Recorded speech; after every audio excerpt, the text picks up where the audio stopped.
also trying to open up their test beds, their labs, so that startups can have access to the data sandboxes that they can work on. They are also anchoring certain sectors across our hub and spoke network. And also imagine the best people in the corporates that are coming in now as mentors in the RTIH network. So we're really grateful for all the support that we're getting, sir, from the corporate and the knowledge partner network that we have in RTIH.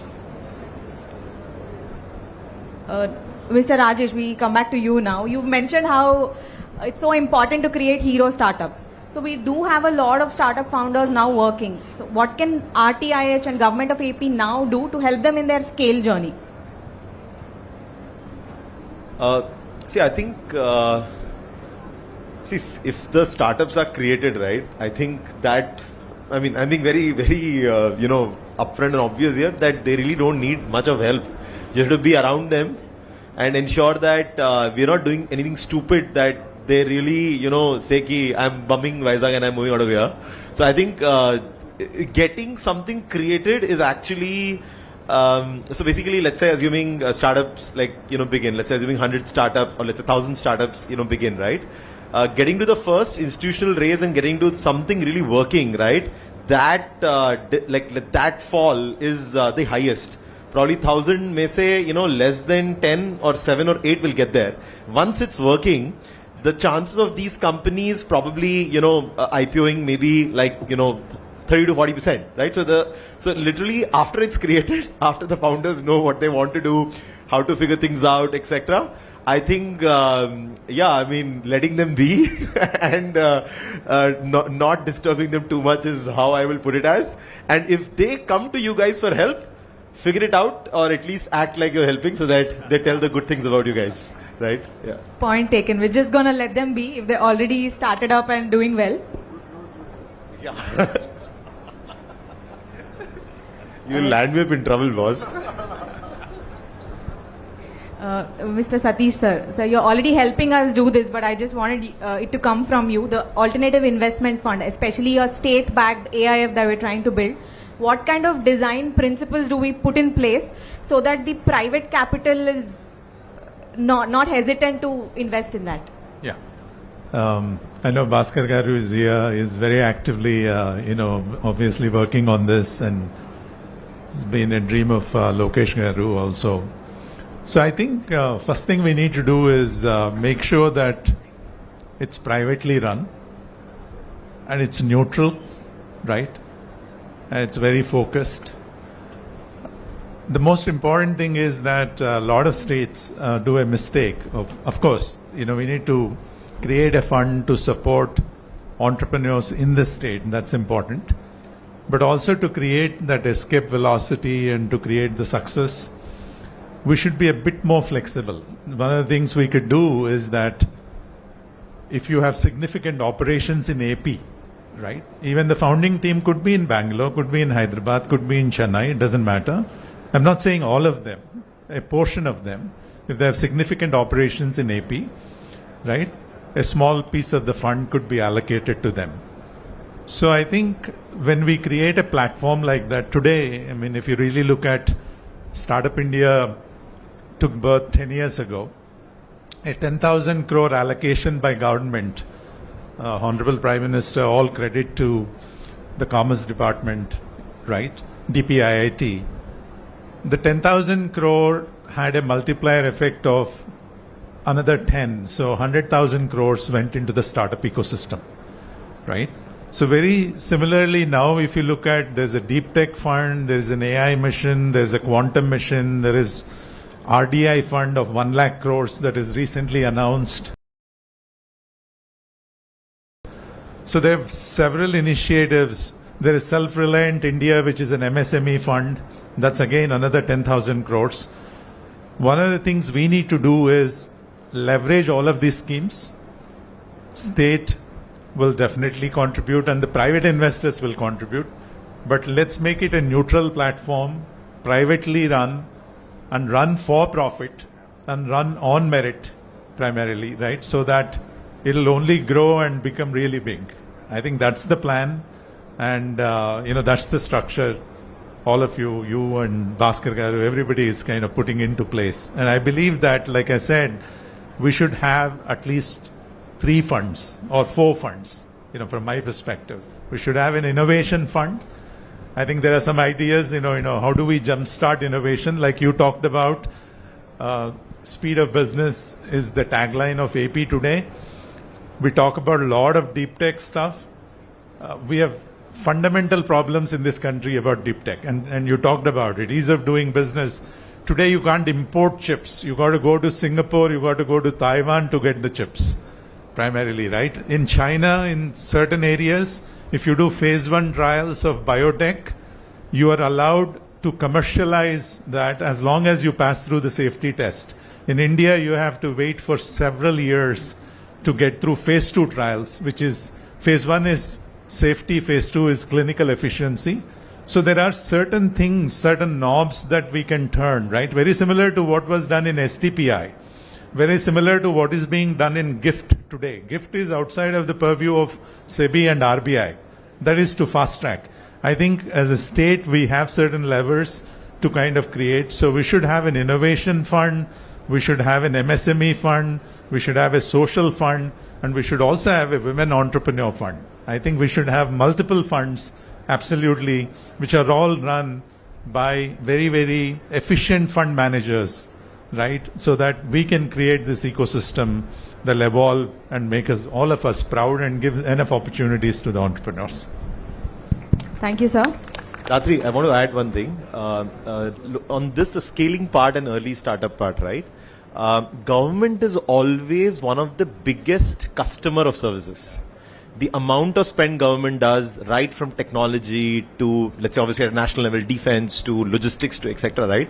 And like in many countries, lot of startups, I think 30 to 40% startups are building for government as well, right? So in that direction, like we can probably review every spend, and generally we find that it's not a very, open area to really go and innovate.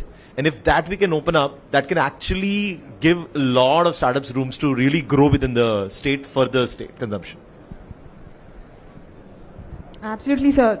You keep talking about making AP the GovTech capital of the world. That is something we have in cards, where we really are serious about developing GovTech, civic tech solutions here in AP, and that becomes the epicenter of innovation in the governance front. That's in full control of yours. You can just enable and debottleneck that. No, see, the matter of fact also is that the entire speed, right? I mean, if you look at the mojo of Andhra Pradesh now, it's all about speed of doing business. Where did it all start? It started with a conversation that Chandra sir of Tata Group and I had while I was dropping him at the airport. So he came to meet the CM. So one way the industries minister, the other way I went with him. He said, "Yeah, we don't get time. So might as well steal that 40 minutes in the car so I can do my rapid question fire round." I wish I recorded, I should have got this camera and put it there record. I asked him, I said, "Sir, this time around, what would your advice be to me?" He said, "Speed." His point was, please understand that today, pretty much all large organizations are doing north of billions of dollars of investment. Speed matters. A 6 months delay, once projects get grounded, entire business plan goes for a toss. Why am I sharing that with all of you here is that conversations that we have are very serious, are in-depth, and the state actually acts on it. It's not, acha baat hui hai, I got a chance to meet Chandra sir, took a selfie and we forgot. No. In fact, that's not a priority. Our priority is more, what is the feedback? What are the areas that we can improve? So as Satish has also shared that, lot of changes, it could be regulatory changes. And that's why I keep jokingly saying, in Andhra Pradesh, we have the double engine bullet train Sarkar.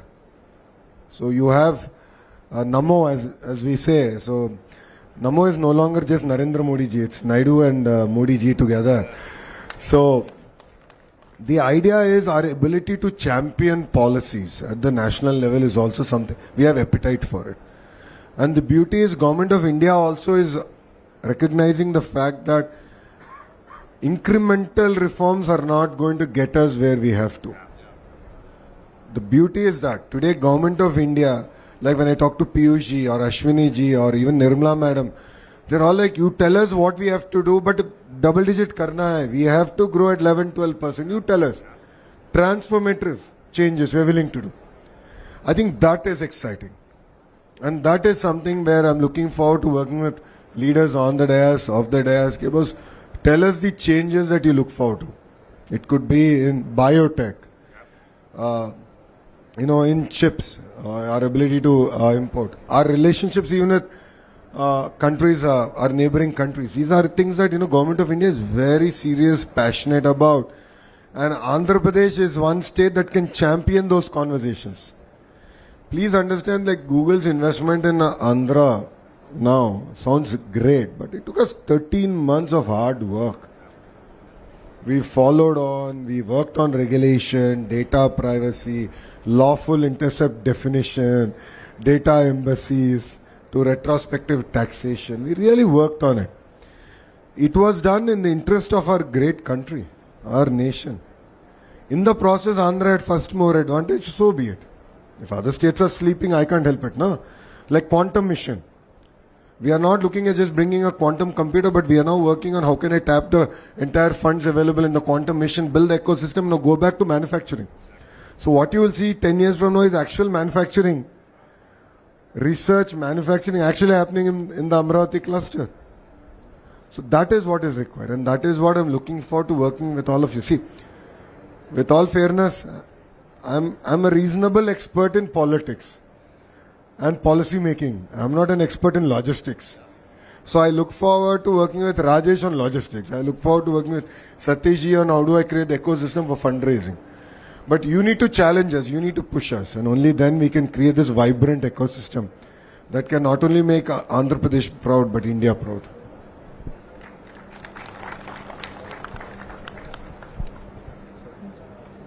Honorable Minister for MSME, sir. Sir, for OFOE, one family, one entrepreneur vision, we really need to bank on our regional strengths and economies of scale. How do we make this mass movement through the cluster approach that we have and through MSME, sir? It's a nice question. Firstly, you should recognize the ministry as such. Honorable Chief Minister has aligned the departments in a very passionate way. No, in the country, no other state has this ministry. MSME, SERP, and NRI relations and empowerment. It actually connects to the grassroots level to the global level. We have SERP department where 90 lakh women work for empowerment, their financial empowerment, their social empowerment. So we are starting with SERP department to adopt one family, one entrepreneur. There's a target of 1 lakh women should convert into entrepreneurship every year. Honorable Chief Minister has given to us. And MSME department is closely working to scale this up. We are trying to enlarge to maximum more than 1 lakh or 2 lakhs. We're trying to create the ecosystem, getting the private players, nurture the women, form the value chain, create a brand, and so that there are a lot of verticals altogether. They have food processing, they have gifting culture, they have a lot of good ideas which can be taken into a global value. So the government is clearly working with the private partners to empower these women. SERP is actually adopting in a big way with one family, one entrepreneur. And as such, MSME is closely working with SERP department and RTIH and along with the Ministry of Industry as well to connect the global value. And we also have the NRT ministry here, which is closely working with all the NRIs. There is a large Telugu diaspora which is across the globe. We're inviting them, connecting them to the state, trying to build the network so that the market access can be, connected to the global value, and all the products that are being manufactured or being produced here can be scaled up to the global value chain. So there's a big way to go, but we are starting here. We're aligning the departments to work. We're building the policies to get into that line, and we're taking the private partnership. We're taking the help of RTIH, and in a big way. It has to be a closer connect, and we are also taking the cluster approach. As such, Honorable Chief Minister has divided the entire state cluster approach so that the large industries are connected to the ancillary units. So the logistic cost can be reduced. As such, we have automotive sector in the Anantapur, we have a petrochemical side in the across the Ramayapatnam port, and we have bulk drug across North Andhra. and we have steel industry in the North Andhra. We have IT hub in Vishakhapatnam. We have quantum hub in the Amravati. As such, there's a lot of, and the drone hub in Kurnool. So as such, the entire state, and we're adopting the futuristic technology as well. We have aerospace policy. We have space technology companies. We are inviting the private players. We are inviting the defense policy, where we're incentivizing based on getting the rights from original equipment manufacturer. So a lot of policies have been built to adopt, to bringing the industries to state of Andhra Pradesh, and also creating an ecosystem where the cluster approach can be taken in a big way, incentivized, and we also have a big thing called 175 MSME parks. Honorable Chief Minister believes that getting the employment close to the city is not the right way. He thinks that the rural people should really get an employment. So he has created 175 MSME parks. So these rural people can really start somewhere with better ecosystem, better facilities. With these parks can really accommodate them in a big with a good support, where their capital investment and operating investment can be reduced. And there's a big way that Honorable Chief Minister is also trying to create a cluster, common facility centers in these industrial parks. So there's a lot of ecosystem which is really going on, and we're inviting the private players to collaborate with the government, so that we really could take it to the global value, global chain. Thank you for that. Thank you. I think what Shri Nara spoke about is the verticals. I'm sure if anyone visited my sessions earlier, you would have heard this from me. Vertical and horizontal integration in a cluster. Horizontal is where my ministry comes in, which is education, right? Let's take solar cell manufacturing. There's so much of research that can still happen. So I'm working on global education institutions who have expertise in certain segment. So like James Cook University to look at aqua, right? University of New South Wales to look at solar cell. How can we do rapid prototyping from ingot to testing, wafer, the whole 9 yards? So entrepreneurs like you who have an idea, who understand material science, can actually go there and then incubate. So vertical is set. The ecosystem companies are in. The horizontal is where we come in. As you rightly said, testing. Certification. Air conditioning heat pump. Again, Blue Star gave me this feedback. I don't know how many of you know, 50% of India's air conditioners are manufactured in Andhra. With the new agreement with LG, Daikin and Blue Star, it's going to go to 70%. But there is no certification agencies there. So anytime a heat pump that's made for Europe or anywhere, you have to get certified. We need to send it to Germany or various other countries. Our engineers have to go, minimum 2 crores is spent just on certification. The question that was asked to me is like, why is it not there in this ecosystem? That's when it struck to me. So we're doing this glass city, drone city, and so on and so forth. So certification, testing, common facilities itself becomes a huge draw for entrepreneurs to actually come and look at. So just to add on to what you said. Thank you, Srini. Yeah, thank you, sirs. I just have 2 more questions, and I request my guests to give crisp answers in the interest of time. Professor Ramesh, we do have brilliant research talent in India. We see that often, but then the commercialization of research is a little poor. How do we help, sir, this lab to industry journey? I think first off, we need to get those good research institutions, right? I'm with an institution that our CM Garu created, right? Ground up. Like Lokesh Garu said, ISB was brought in, but Tripartite was created ground up, his vision, right? And he created, and I think today it ranks in 25, 26 years, it ranks now among the top 1 or 2 in the country for AI research, right? And maybe top 5 in the country for overall computer science research. I think we need those institutions to come up first. I mean, lab to land requires good quality research happening. So on one end, we're going grassroots, intent entrepreneur. On the other side, you need to get those, like Satish said, technology for the world, right? Or the innovation for the world. That will by and large be based on some deep science, deep tech. So I think there needs to be those research centers created first.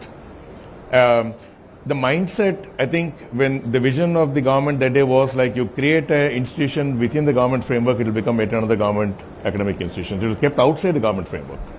Today we are a private university, our sole promoter was the state government.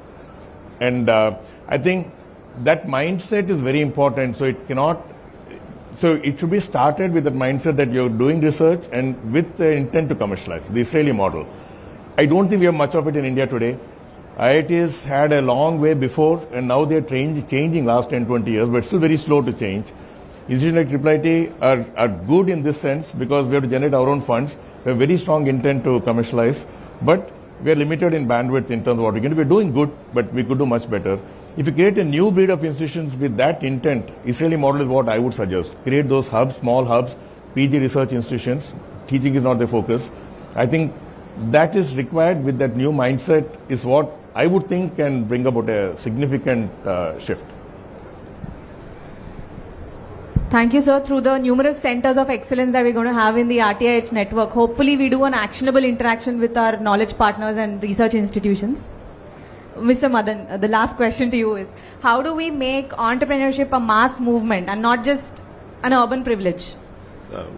Very wonderfully said. I think the first thing begins by, and I've seen it happen, the miracles happen. We've taken literally zero educated, illiterate village youth, and in 6 months to a 1,000-hour intervention, we've transformed them to be English-speaking, digital illiterate entrepreneurs, professionals. We've done it for over 100,000 youth across 100 districts.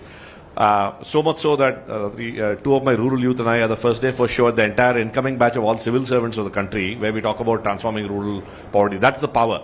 So at RTIH, if we can shout from the rooftops that there is unlimited potential in every youth, right? Make them believe that they are capable of miracles.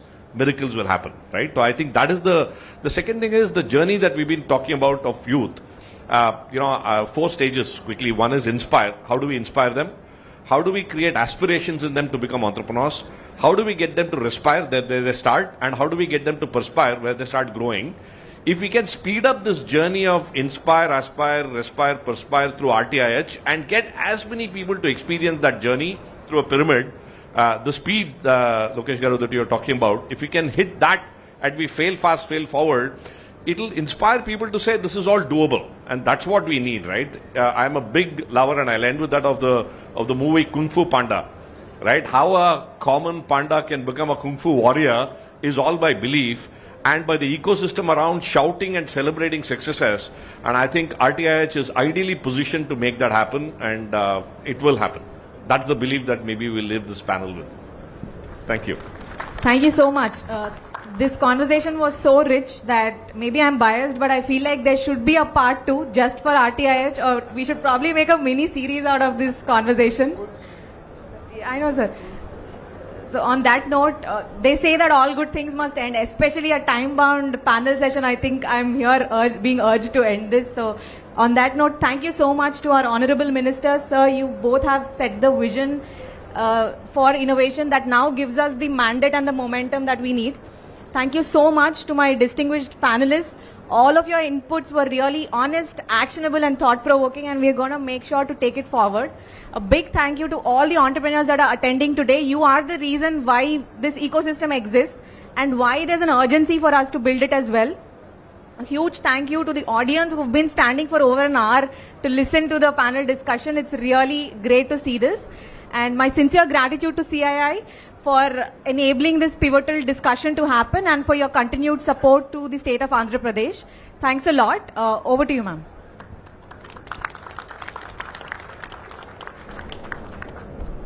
So I must say, power pack, energetic, innovative, thoughtful and visionary session. I request all the audience to give them a big round of applause, and a huge round of applause in fact, so that they hear that we are appreciating this session so much. Thank you so much to all the panelists and honorable ministers. Now, to give respect and in honor, may I request Honorable Minister Mr. Nara Lokesh to facilitate our co-chair and esteemed panelists. May I request, sir, if you can come forward with a token of appreciation from Government of Andhra Pradesh and CII.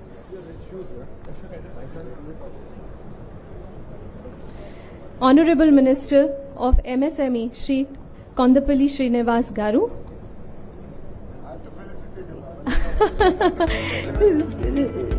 Mr. Ravi Arora. Yeah, that's it. Mr. Rajesh Yabaji.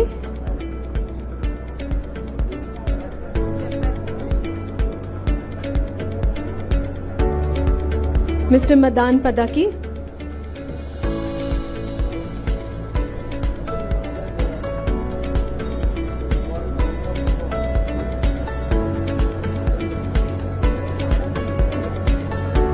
And Professor Ramesh.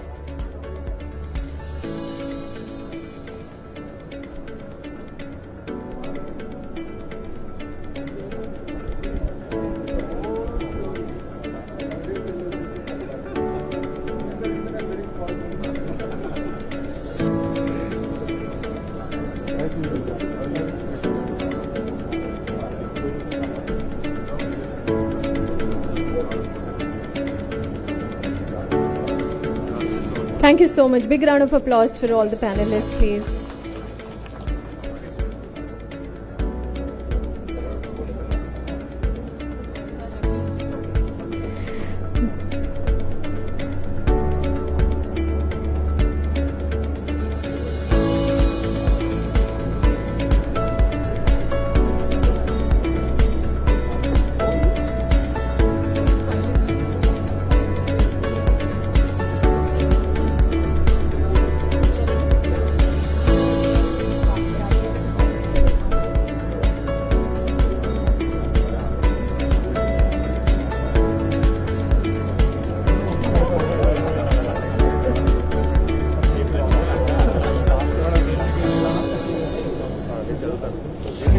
It's an opportunity for all of us to witness the exchange of MOUs. May I now request Honorable Minister Mr. Nara Lokesh and Kondapalli Srinivas to initiate the exchange of MOUs, please.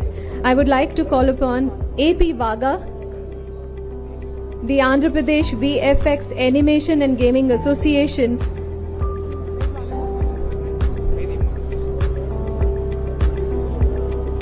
through this collaboration, they will establish a center of excellence in AVGC XR right there at Amravati. It will also extend incubation support for startups in the media and entertainment sector, helping them to scale cutting-edge innovations and take Andhra Pradesh to the forefront of the digital creative revolution. Can we have a big round of applause for them, please?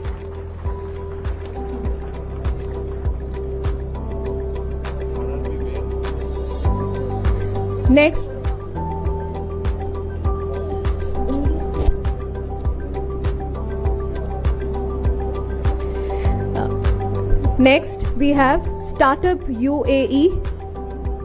We request if only 2 representatives can come on the stage, please.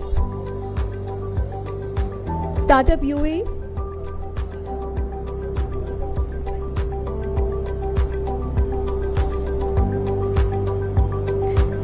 This MOU will launch a startup exchange program giving RTIH incubated startups access to international markets, investors and network across to UAE. It will also create a bridge between RTIH and UAE-based innovation entities.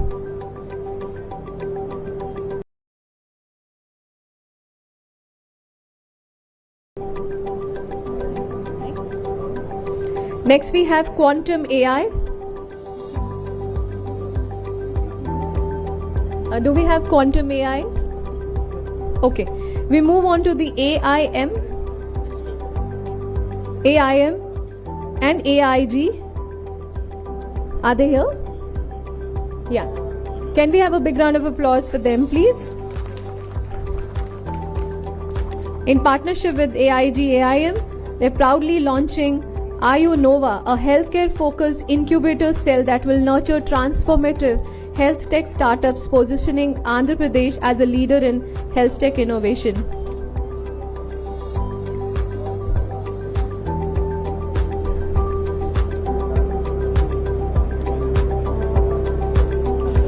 Startup Runway. Are they there? Okay. Next up we have Startup Runway.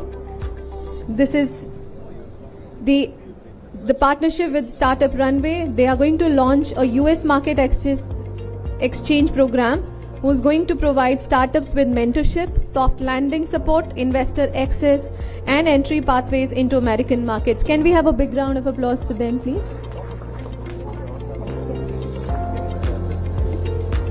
And the last we have is RRP Electronics Limited.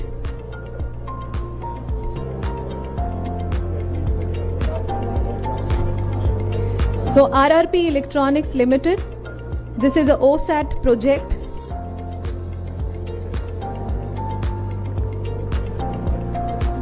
This is a OSAT project which is talking about outsourcing semiconductor assembly facility, and they're investing around 10,000 crore of worth of investment. Can we have a big round of applause, please?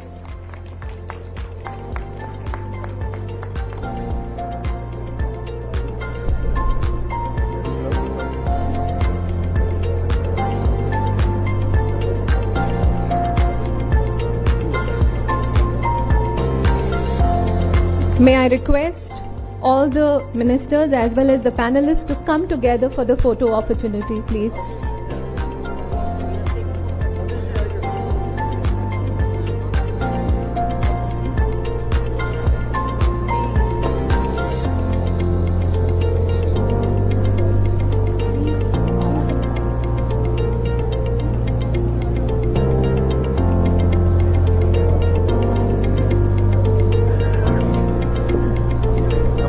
Can we have a photo op, please?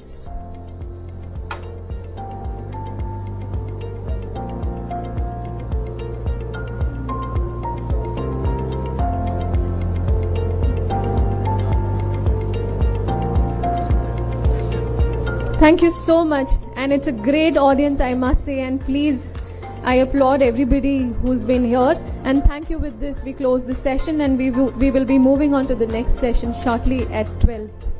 Thank you.